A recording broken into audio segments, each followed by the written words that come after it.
Ukimya wa usiku unaotetemeka juu ya Kivu, milio ya ving'ora vya tahadhari imekuwa kama wimbo wa kila siku wa taifa lililojikuta katikati ya vita ndefu na isiyotabirika.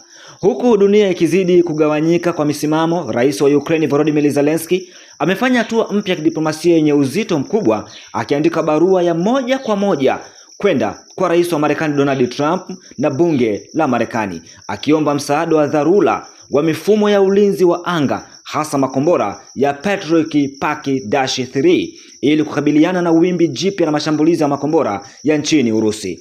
Kyiv inasema hali ya sasa imefikia hatua ya kuhatarisha usalama wa taifa kwa kiwango cha juu zaidi, huku makombora ya Urusi yakizidi kuvunja safu za ulinzi na kujaribu kuzima miundombinu ya kijeshi na ya kiraia kwa wakati mmoja. Kwenye barua hiyo iliyoripotiwa na AP News, Zelensky anaeleza kwa hisia nzito kwamba uhaba wa vifaa vya ulinzi wa anga umeanza kuwa tishio lenyewe, si tu vita. Anasema kwa maneno yaliyojaa maumivu, na hapa namnukuu: "Ni vigumu zaidi kuona Patriot zikiwa zimesimama bila makombora ndani yake wakati nchi yako inashambuliwa." Mwisho wa kunukuu, alisema rais huyo kwa sauti ya huzuni. Vita hivi ambavyo sasa vimeingia mwaka wa 4 sasa mfululizo tangu uvamizi wa Urusi nchini Ukraine vimegeuka kuwa vita vya teknolojia, droni dhidi ya droni, makombora dhidi ya mifumo ya ulinzi na akili za kijeshi dhidi ya ubunifu wa kila upande.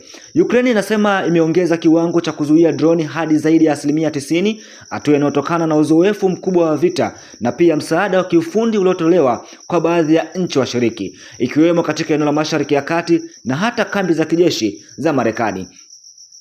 Lakini upande wa makombora mazito, changamoto bado ni kubwa. Urusi imeongeza mashambulizi yake kwa kiwango kikubwa, ikirusha karibu makombora 90 na mamia ya droni ndani ya usiku mmoja dhidi ya Kyiv na miji mingine. Jaribio la wazi la kuzidisha shinikizo na kuchosha mifumo ya ulinzi ya Ukraine. Kwa upande mwingine wa mstari wa vita, Moscow inachukua hatua ambayo imewashangaza wachambuzi wengi wa kijeshi. Bunge la Urusi limepitisha mswada unaopendekeza kuwashirikisha wafanyakazi wa benki katika ulinzi dhidi ya droni za Ukraine zinazoruka kwa kina ndani ya ardhi ya Urusi. Kwa mujibu wa mpango huo, taasisi za kifedha zitaweka vifaa vya kukwamisha mawimbi ya kielektroniki, jamming systems, na baadhi ya wafanyakazi watafundishwa hata kuangusha droni zilizokaribia, hatua inayoonyesha jinsi vita vya kisasa vinavyovuka mipaka ya kawaida ya uwanja wa mapambano.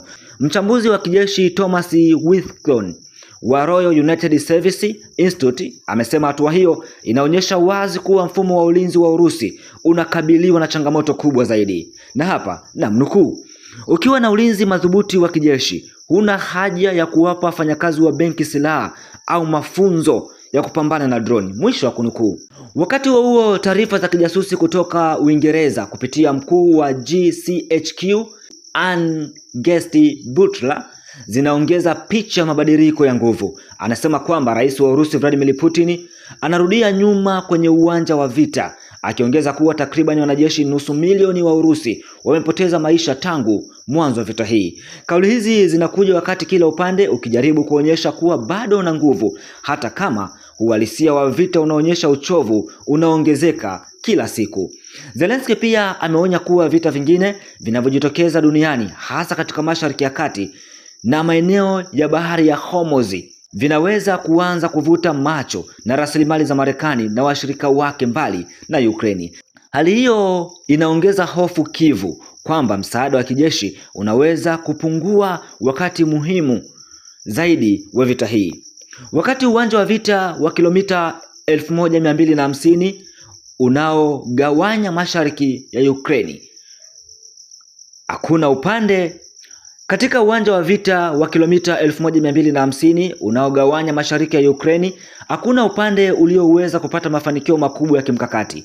Ni vita ya kusaga, ya kuchosha na ya kila siku, ambapo ushindi upimwa kwa mita chache au kwa kuzuia mashambulizi ya moja kwa moja ya droni. Lakini nyuma ya kila ripoti ya kijeshi kuna simulizi kubwa zaidi, dunia inayojaribu kuelewa vita ambavyo havifanani tena na vita vya zamani. Hapa benki zinaweza kuwa mstari wa mbele, droni zinaweza kuwa silaha kuu, na maamuzi ya kidiplomasia yanayofanywa na Washington, Kyiv, Moscow na miji mingine yanaweza kubadilisha hatima ya mamilioni duniani. Na huko msimu mwingine wa mashambulizi ukianza kuonekana, swali kuu linabaki kuning'inia hewani kama moshi wa mabomu. Je, dunia inaelekea kwenye suluhisho la amani au kwenye awamu mpya ya vita isiyodhibitika?